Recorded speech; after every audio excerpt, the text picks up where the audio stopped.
C'est un matin comme tous les autres matins, à se tenir là, à la sortie de la ville, sur la route qui monte de Jéricho à Jérusalem. Comme tous les autres matins, arriver tôt pour avoir la meilleure place pour faire la manche. Comme tous les matins, tendre la main, espérer une petite pièce pour pouvoir manger. Comme tous les autres matins, croire que la prescription de Yahvé, d'ouvrir la main à son frère, au pauvre et à l'indigent, soit entendue. Comme tous les matins, s'abriter du froid puis du soleil, assis dans ce vieux manteau protecteur. Comme tous les matins, ruminer sur sa condition d'exclu de la société, cette société qui lie cécité et péché, obscurité et malédiction divine, comme un mal rajouté à l'handicap. Tiens, un bruit inhabituel, une rumeur qui enfle, le piétinement d'une grande foule. Ah, c'est Jésus le Nazaréen et ses disciples, celui dont la réputation de guérisseur l'a précédé, capable de rendre la vue à un aveugle. En effet, Jésus ne signifie-t-il pas « Dieu sauve, Dieu délivre » ? Alors Bartimée, vous savez, le fils de Timée, se met à crier comme jamais. Surtout, ne pas laisser passer le cortège, se faire remarquer, crier, interpeller celui qui peut changer sa vie. Fils de David, Jésus, aie pitié de moi. Et de répéter de plus en plus fort, fils de David, Jésus, aie pitié de moi. Encore et encore. Non, ne pas se taire, ne pas accéder aux injonctions autour de lui de ceux de ses disciples qui veulent lui faire fermer sa bouche. Car enfin, il n'est pas digne, ce mendiant, d'interpeller le maître. Saisir la chance de sa vie aujourd'hui. Fils de David, aie pitié de moi. Le cortège s'arrête. La foule nombreuse qui a grossi tout au long du chemin s'immobilise et fait silence. « Appelez-le », dit Jésus. On va appeler l'aveugle. Entendez-vous le changement de ton de cet appel ? Aie confiance. Lève-toi, il t'appelle. Toi, te voilà appelé. Toi qui as crié avec détermination pour sortir de ton anonymat, assis là, parmi les autres exclus de ce bord du chemin de Jéricho. Plutôt que de continuer à le faire taire, on l'encourage, on l'invite à se lever. C'est le moment. Il n'y a pas à hésiter un seul instant, juste rejeter ce lourd manteau, bondir et aller vers la voix qui l'a appelé. Peut-être les mains en avant, comme le fait souvent un aveugle, mais aussi comme signe d'espérance et d'attente, de délivrance. Enfin, voir. Miser toute sa vie sur Jésus en cet instant. C'est sûr, son espérance de guérison est sur le point d'aboutir. Que veux-tu que je fasse pour toi ? Quelle question ! Bartimée est sûr de son attente. Il est sûr de son désir. Il n'est pas déstabilisé par la question de Jésus. Il n'a pas besoin d'un temps de réflexion. Et sa réponse jaillit à un cri. « Rabouni, que je recouvre la vue, que je vois à nouveau. » Rabouni, pas un rabbi parmi les rabbis, pas un maître parmi les maîtres, mais plus sûrement mon maître. Mon maître, que je recouvre la vue. Voilà, c'est dit, c'est simple, c'est l'essentiel du désir intime de Bartimée. Il aurait pu dire Je veux que cela change, je veux que ma condition change, je souhaite avoir un travail et un toit comme la plupart. Non, il veut être guéri totalement et en profondeur. Et il n'y a aucun doute à avoir. Il sait parfaitement exprimer ce qui est le désir, son désir le plus profond. Passer de cette obscurité qui le tient assis et asservi à la lumière libératrice. À ce moment du récit, nous attendons le mode opératoire de la guérison, l'action thérapeutique, comme pour d'autres aveugles, lorsque Jésus, par exemple, a appliqué de la boue faite avec sa salive sur les yeux. Et voilà que le texte de Marc, qui jusqu'à là a été riche en détails, nous laisse, pour nous aider à visualiser les scènes, passe sous silence l'instant essentiel, ce qui pourrait être la pointe du récit. Jésus dit seulement « Va, ta foi t'a sauvé ». Et cela suffit. Aussitôt, Bartimée voit, il voit, et il prend le chemin à la suite de Jésus. C'est un récit court, simple, mais d'une grande intensité. C'est aussi le dernier récit de guérison avant la crucifixion, alors que Jésus commence la montée des quelques derniers 15 kilomètres qui séparent Jéricho de Jérusalem. En effet, la fête de la Pâque approche. À noter aussi qu'il est rare qu'une personne guérie ait un prénom, comme ici, et un père connu. Vous avez remarqué comment Bartimée est passé de la condition d'un mendiant, assis et aveugle, à celle d'un homme debout et voyant. Du statut de paria de la société à celui de disciple qui suit le Christ. Sa vie a été ainsi recomposée. Il a été acteur de sa vie, acteur par sa foi et réinstallé dans son humanité par le Christ. Le manteau de Bartimée intrigue aussi, sûrement symbole de son identité de mendiant. C'est la première chose qu'il rejette, qu'il laisse tomber et qui ne lui sera plus d'aucune utilité. Il le sait et il le croit. Cette radicalité me donne à réfléchir. Est-ce toujours aussi simple ou aussi limpide ? Pour moi, est-ce définitif de quitter ou suis-je enclin à reprendre d'une main ce que je viens de laisser ? Suis-je aussi confiant ? En faisant taire Bartimée, les disciples le cantonnent dans sa condition. Tu es ainsi, Dieu l'a voulu, et à toi d'accepter et de t'en accommoder.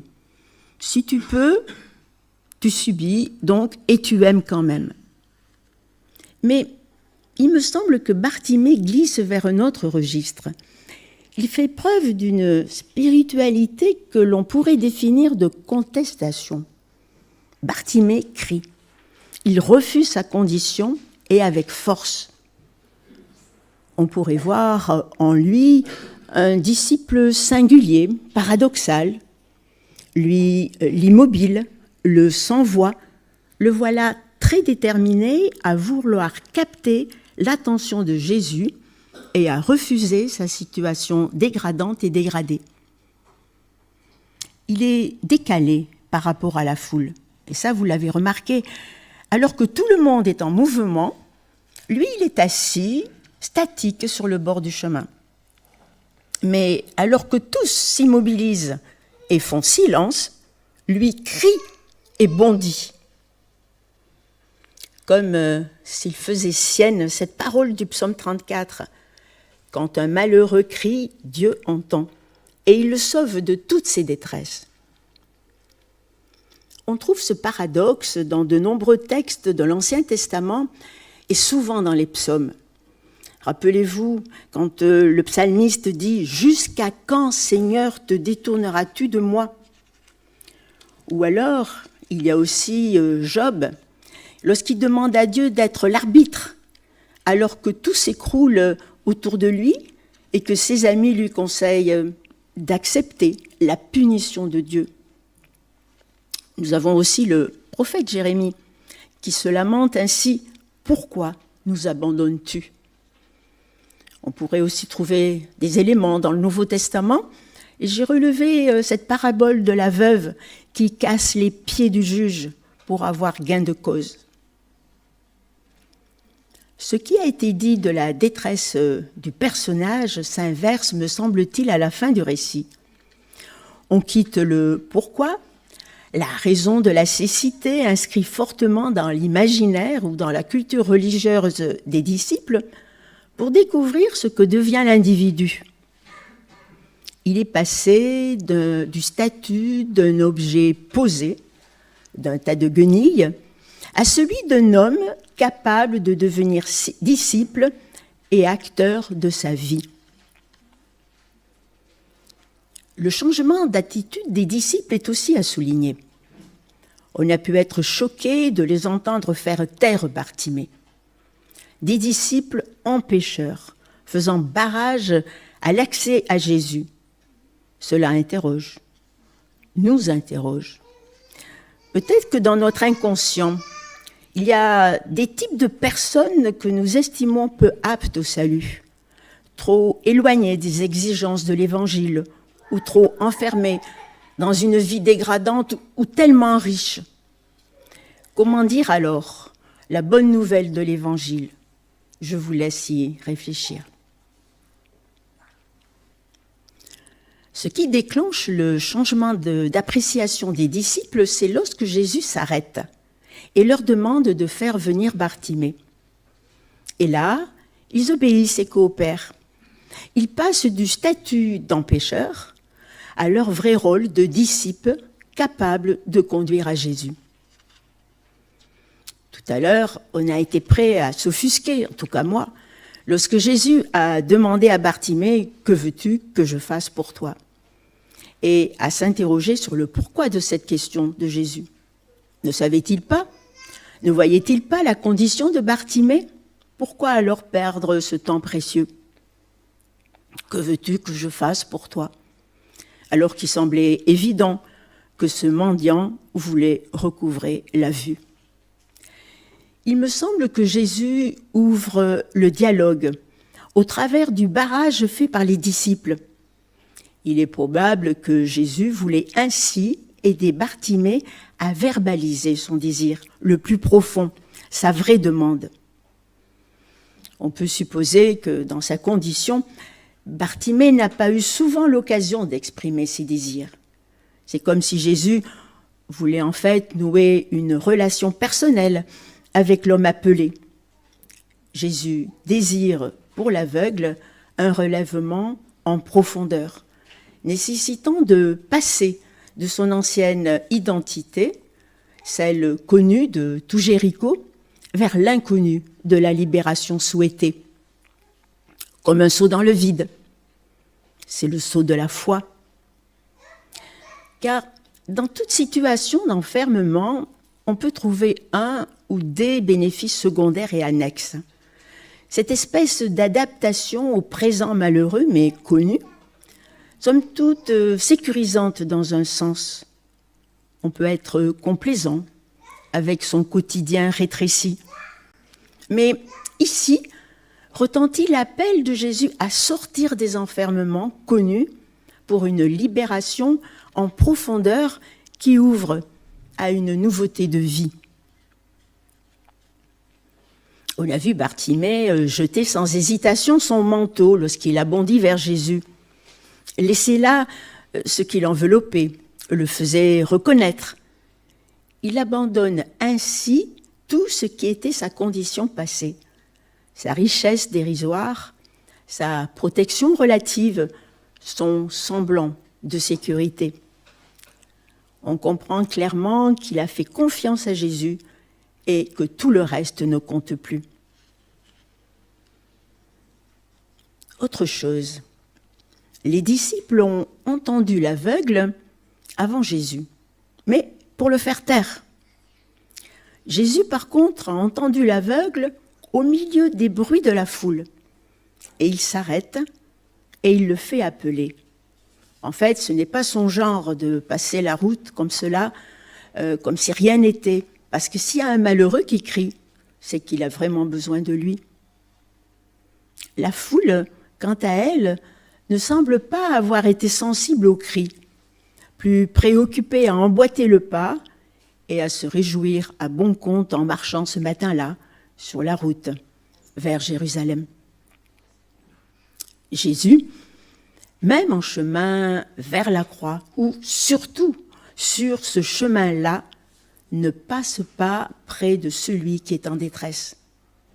Et cela, je veux m'en souvenir, lorsqu'à mon tour, j'implorerai la présence du Christ à mes côtés. Mon appel ne tombera pas nulle part. Il sera entendu. Il y a eu un apôtre qui a été témoin oculaire de cette scène. C'est Matthieu. Dans son évangile, il parle de 2 aveugles. Pourtant, il y avait sûrement bien d'autres mendiants sur la route de Jéricho ce matin-là qui n'ont pas fait appel à Jésus. Ils n'ont pas pu ou ils n'ont pas su saisir leur chance pour être guéris à leur tour. Il semble que ce 2e aveugle dont parle Matthieu n'a pas retenu l'attention des autres narrateurs, Marc ici, et puis aussi Luc, dans leurs évangiles respectifs. Comme si ce 2e aveugle avait, semble-t-il, joué un rôle par la suite beaucoup plus effacé que son compagnon Bartimée. Une remarque sur la foule. Cette foule de gens qui sort de la ville de Jéricho, je l'imagine joyeuse et curieuse, et en même temps sans avis bien fondé sur la vraie identité du rabbi qu'elle accompagne.